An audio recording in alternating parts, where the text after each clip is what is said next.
Hello, everybody. My name is Leo Valentino, and today we are asking the very important question of what makes a virtuous man.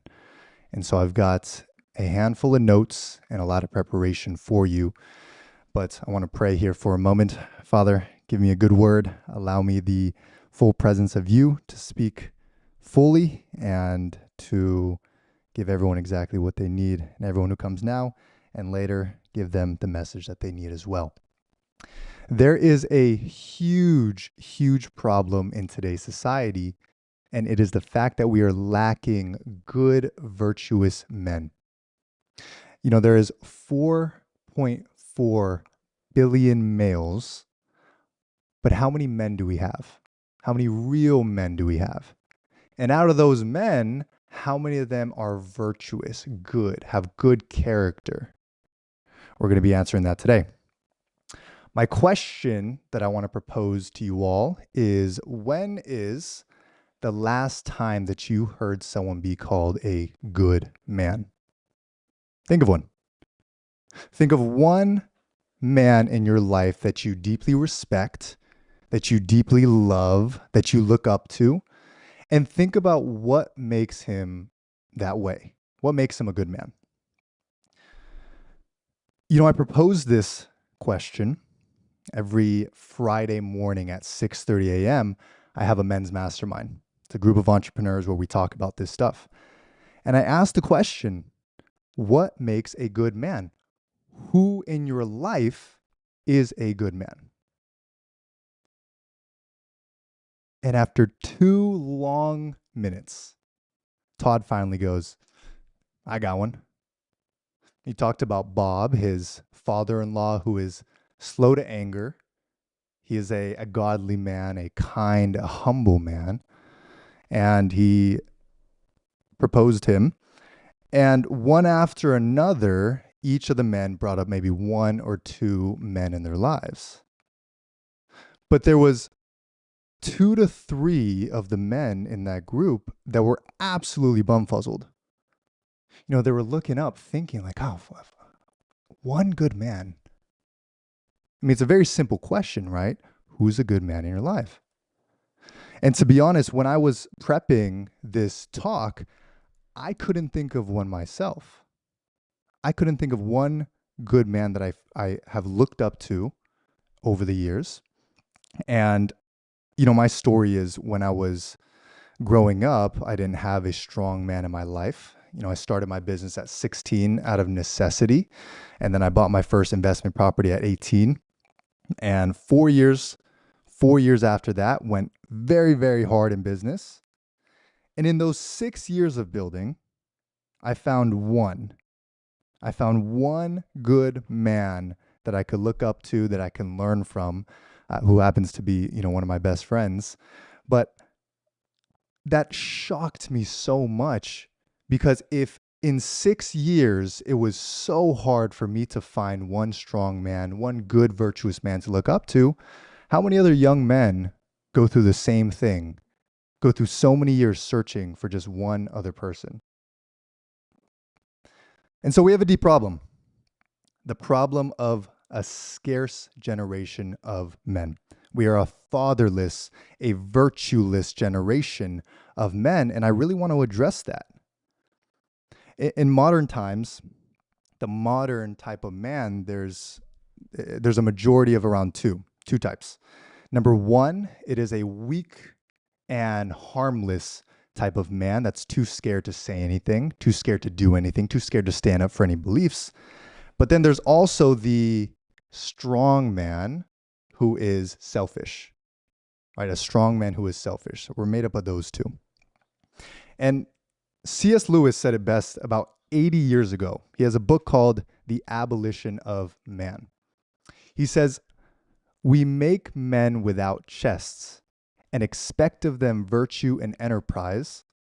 We laugh at honor and are shocked to find traitors in our midst. So he's talking about in this quote how we have made men full of head knowledge, right? They know a lot and they have stomachs full of appetite, but they're missing the main piece of the man, which is the chest, which is where the courage comes from, which is where speaking truth comes from and standing up for those beliefs come from.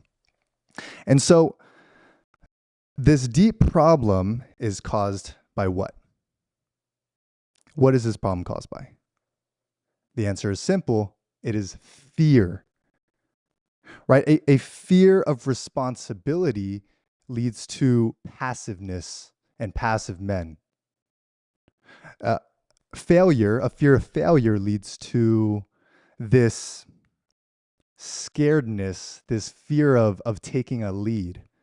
And this is where you see a lot of women starting to take the lead in relationships, right? These men are scared to take lead of their businesses because what if they fail?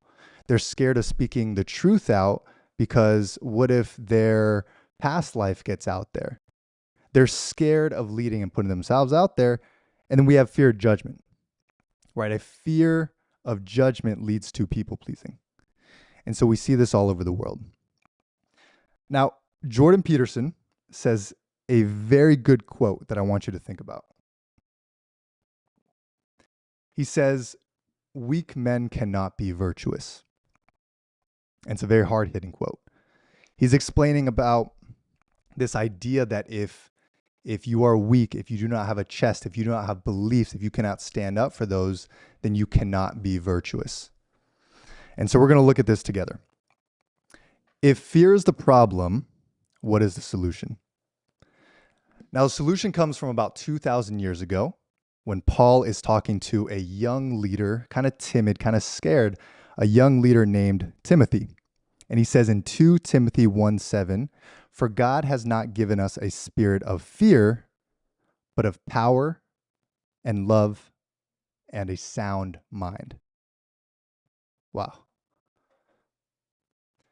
The Greek word for fear is delia, which can also be translated to courage. And so what Paul is saying is that God did not give you this spirit of cowardness. And let me take a step back. Delia means coward in Greek. And so Paul is saying he did not give you a spirit of cowardness. He did not make you scared. He did not make you a puss ball. Instead, he gave you a spirit, right? As in the Holy Spirit, the spirit of power, love, and a sound mind. And so I really want you to think about this and write 2 Timothy 1:7 down, because it'd be so good to go back into the word and read this. I want to break down the three here: power, love, and a sound mind. I want to break it down. So first is power, right? The Greek word for power is dynamis, which means explosive force, which means capability, miraculous power. And this is the word where dynamite comes from. And so God makes us dangerous, not harmless.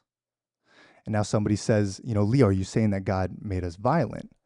And I'm saying no. God made us capable of violence, but he gave us the wisdom to control that. He gave us the wisdom to control that type of violence. There's a quote I want to share right here. It says, "He who has a sword and knows how to use it, but keeps it sheathed, shall inherit the earth." This is from Jordan Peterson. And what he's paraphrasing is this idea in the Bible that blessed are the meek, right? You have the ability to be violent, the ability to kill and hold a baby in the same day. And I'm thinking about it in this way. If I'm living in a home, or if I'm going out with a couple of friends and there's a violent crew, there's a violent amount of people there, and this person comes up and is wanting to cause harm to my family, I would wish that the people around me, the friends that I have the capability to be violent. And I would wish for myself to have the capability of violence to be able to protect my family. And so what Jordan Peterson is saying here is that he wants us to understand the power that we have, right? We have a sword and we know how to use it. We have the wisdom to use it, but we keep it sheathed. We understand when to use that power and when to use that capability. And so there's 5 places where this type of explosive force, this type of power shows up in our lives. And number one, that is as a protector, right? As a man, as a good man, you protect the people around you. You protect your family. You protect your team. You protect your business. And as a protector, you're also a provider. I believe those two go hand in hand together. You're not just protecting someone physically, but a good man protects spiritually, financially, mentally, emotionally. Right? You create a space, a safe space around you where people have the ability to open up, to feel seen around you, and you protect those emotions. And I have a sign up there that says leadership that my brother got me, and it essentially is talking about how everyone around you make better, right? You protect their lives. And the second one I want to go over is courage, right? There's a second place that power shows up is courage. And courage is a daily choice. It's a daily stepping out of fear. It's a daily stepping out of this cowardice that we have. And it makes me think of two individuals, right? The coward and the hero. The difference between the two is that one of them actually stepped out and took action, but both of them have that cowardice in them. And so what that's saying is that we have the courage, right? We have cowardice rather, but the courage is daily stepping out of our comfort zone, is stepping out. Like, for example, doing this show, it's stepping out and saying, "Hey, this is my first time making a message like this, but I'm going to step out," even though part of me is a coward still, saying, "I'm not ready. I can't do this. I can't say this." But it's that daily choice and knowing that God did not give us a spirit of cowardice, but a spirit of power. And so the next one is hardworking. Of course, a good, strong man is hardworking. He knows how to take care of his work in front of him. It makes me think of the Bible verse. It says, "Go to the ant, you sluggard." And it's one of my favorite verses. It says, "Go to the ant, you sluggard. Be wise and consider its ways.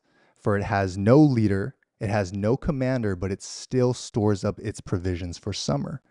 And so it's talking about how you look at the nature of an ant. If you ever study ants or watch ants, you see how they're always working. But then when you look at the nature of a man, it is the same thing. We are creators. We have this nature of making and building and creating. However, you see a lot of today's society, a lot of men are being too lazy, right? They're being sluggards. They're not doing anything with the gifts that they have and that the gifts that God has given them.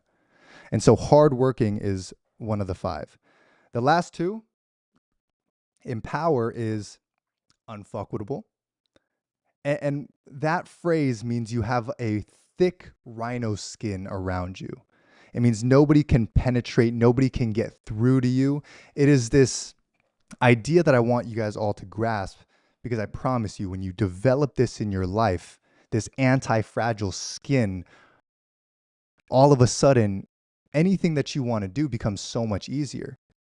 Because we see boys, males nowadays, where one word can get them down, can shatter them, can piss them off in such a way where they become violent. However, someone who is anti-fragile, as I call unfuckable, you have this skin that doesn't allow anything to pierce through to you. And it's something that we develop each day.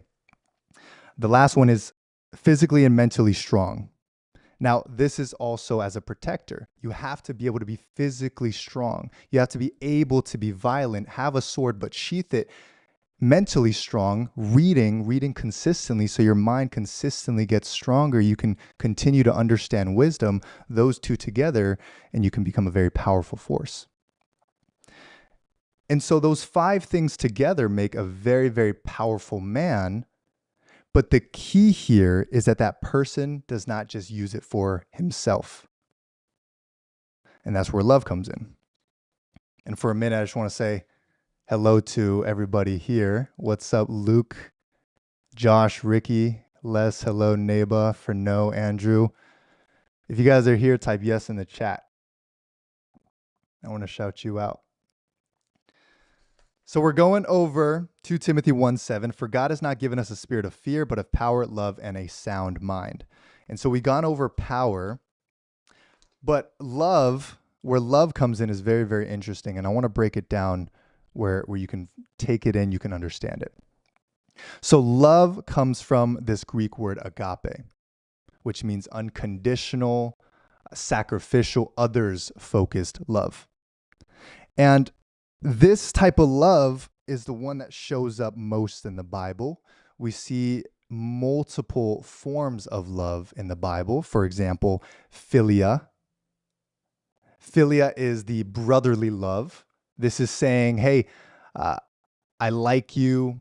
We're brothers. That's why I love you.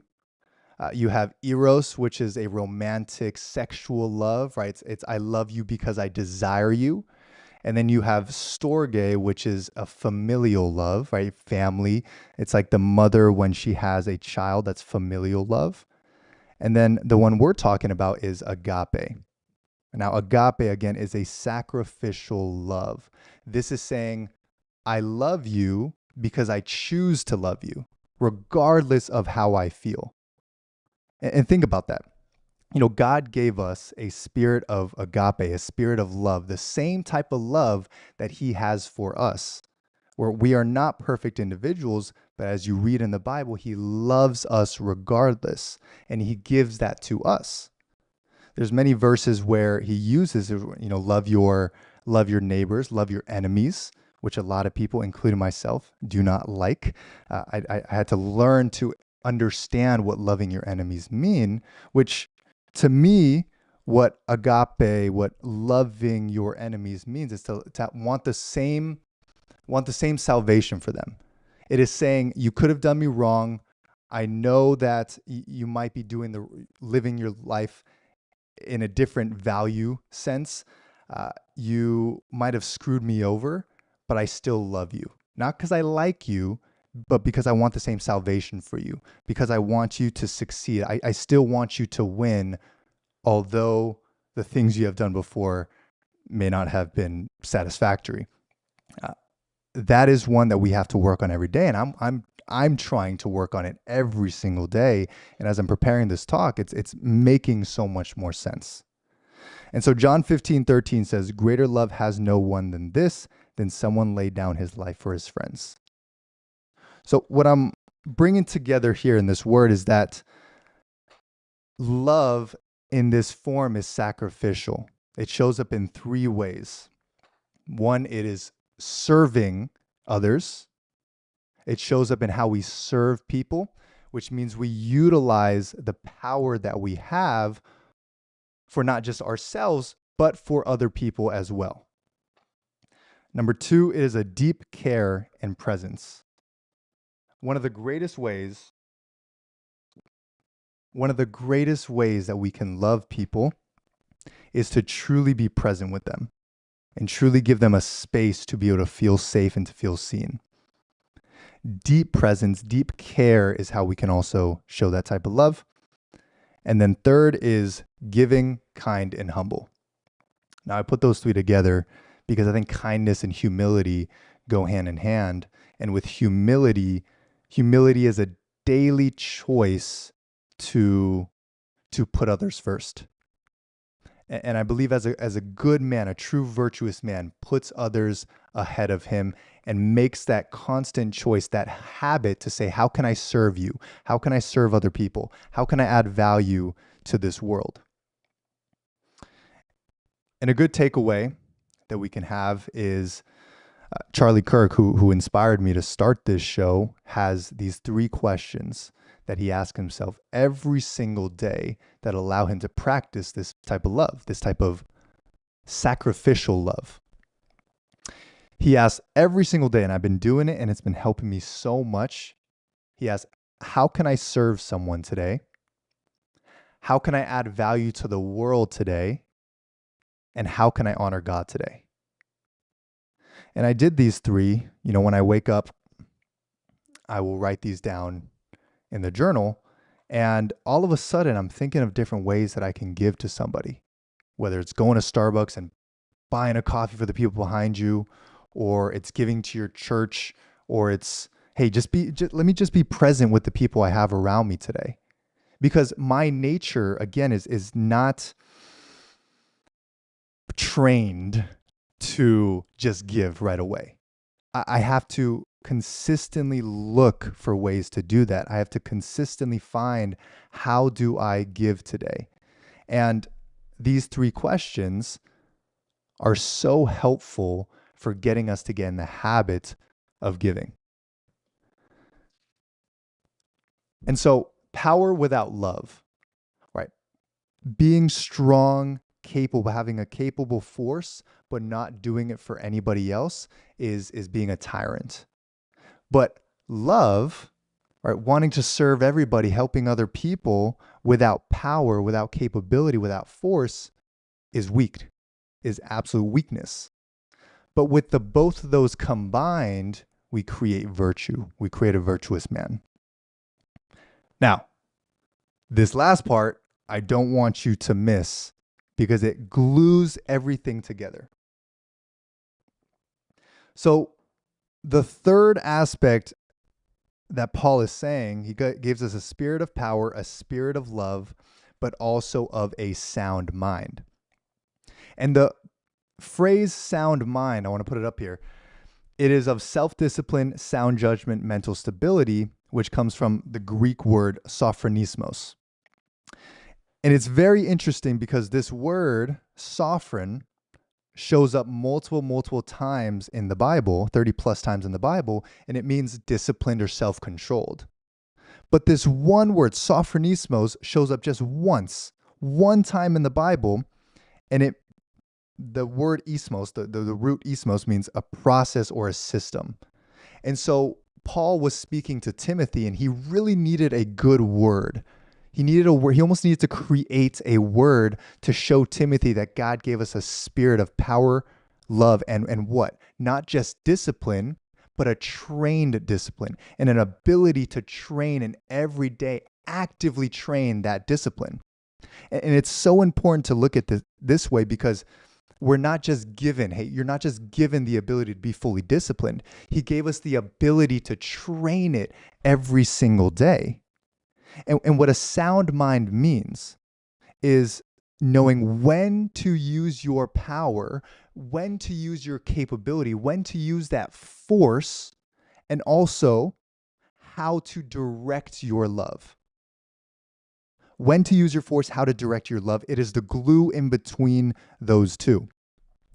And I'm going to tell you a story about someone who had both power and love, but missed the sound mind part. So you can see how absolutely brutal it can be when you miss this active training of your discipline and daily habits of your discipline. So there is a story about King David. He was the biblical king of Israel. He was the father of King Solomon, who wrote Proverbs. And this man was incredibly powerful. He had the power. He was a great general. He was a great force, and he had a lot of love. He wrote most of the Psalms in the Bible, and a lot of the gospel songs, the worship songs nowadays are inspired by the Psalms. And so he had both of them. But there was a moment and a day where he did not have a sound mind. He did not have the active discipline in the moment. And there was a time where he was up on a rooftop and he's looking down and he sees this beautiful, beautiful married woman named Bathsheba. And funny enough, she was taking a bath. And King David could have done anything. He could have closed his eyes. He could have turned around. He could have done one of these. Could have done one of these. But instead, he let his discipline up. And he had the power, and so he got his guards to bring Bathsheba up to his room, and he slept with her that night. And again, married woman, he slept with her. And a couple days later, Bathsheba hits him up, and she's like, "Hey, you got me pregnant. You got me pregos." And what happens after that is King David's freaking out because Uriah, Bathsheba's husband, is off in battle for him, for King David. And so he brings Uriah back and he says, "Uriah, go sleep with your wife." go sleep with her. And he tries to cover it up that way. And Uriah, being a good, virtuous man, a loyal soldier, he says, no, while my brothers are out there fighting, I am not going to enjoy my wife. He had more discipline than the king. And he was able to say, nope, I'm not going to do it. And so what does King David do? King David, since Uriah refused, King David sends Uriah, he tells his general to send Uriah to the front lines and then come back, pull back. And he lets him die. He murders Uriah, and after trying to cover it up, he murders this guy. And whenever I tell this story, it's wild. King David had all of it. He had the power, he had the love, but in that moment, he did not have a sound mind to turn around and not sleep with a married woman. It is a incredible warning for us, right? Proverbs 25:28 says this: a man without self-control is like a city broken into and left without walls. Wow. My question for you is, where are your walls weak right now? Where in your life do you know, or I guess, do you think that you have things under control, but in reality, it has control over you?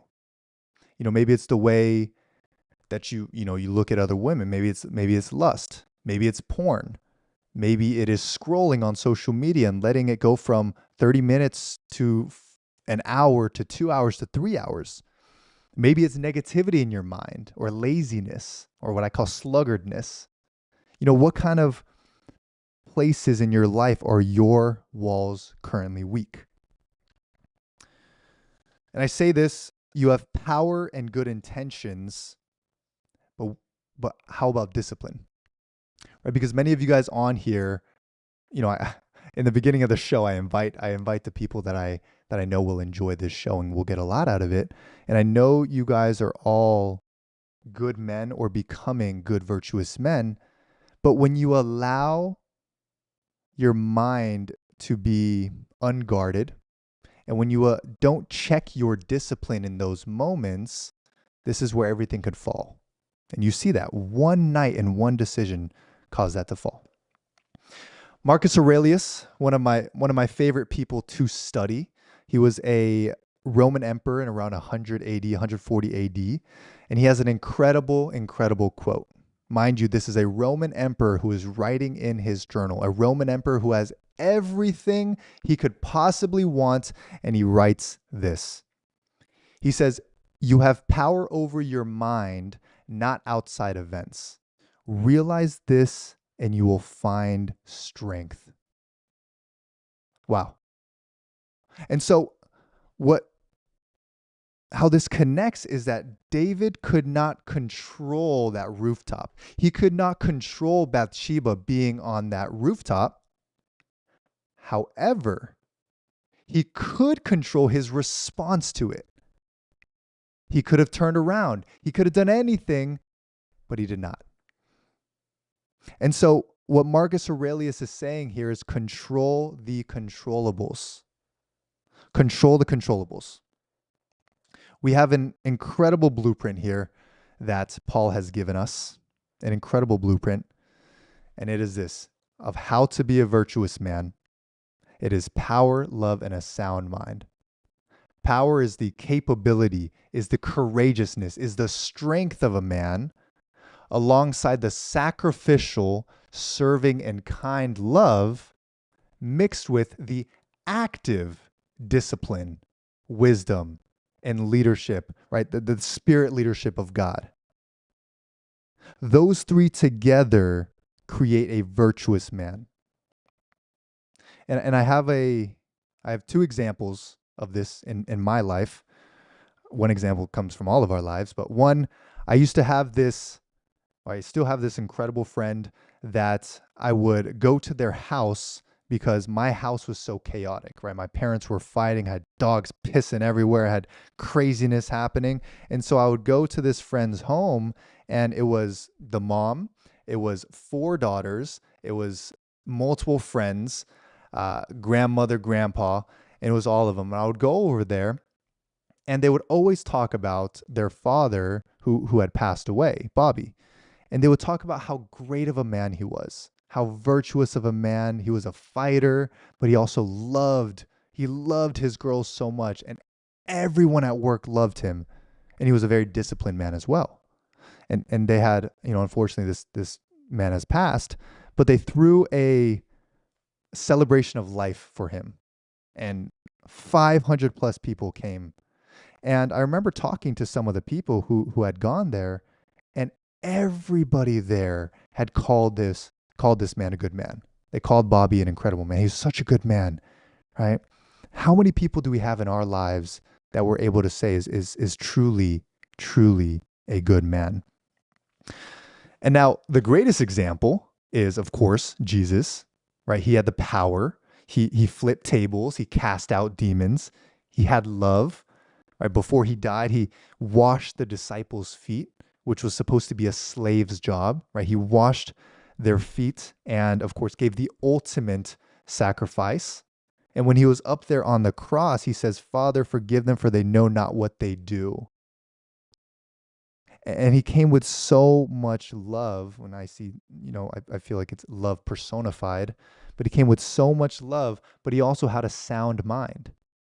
After 40 days of fasting, the Bible says he was hungry, right? A lot of people fast nowadays, and there's a certain point in fasting where you're not hungry anymore. But the Bible talks about how he was hungry, which at that point, after 40 days, that means you are starving to death. And that is around the time that he started to get tempted. And in those temptations, he was still able to have a sound mind, active discipline, right? Sophronismos, active discipline in that moment. Something that King David did not have, something a lot of men nowadays do not have, is the active training and active choice of a sound mind. And so that's the standard, right? He set an incredible standard for us. And of course, Jesus, every day we fail to be that standard. However, the point is that the world is starving for good men. And the question that one day your kids are going to be asked is, who is a man that you look up to? Right? They're going to be asked, who's a man they look up to? Will you be who they say? Are you going to be the man that they say is a good man, or will they have to search for somebody else like I did?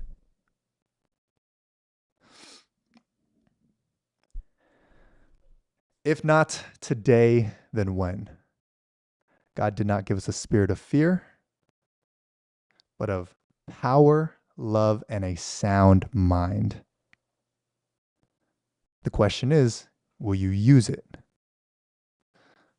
And so as I close, guys, the question for you all to reflect on today is, where do I need to step into my power this week?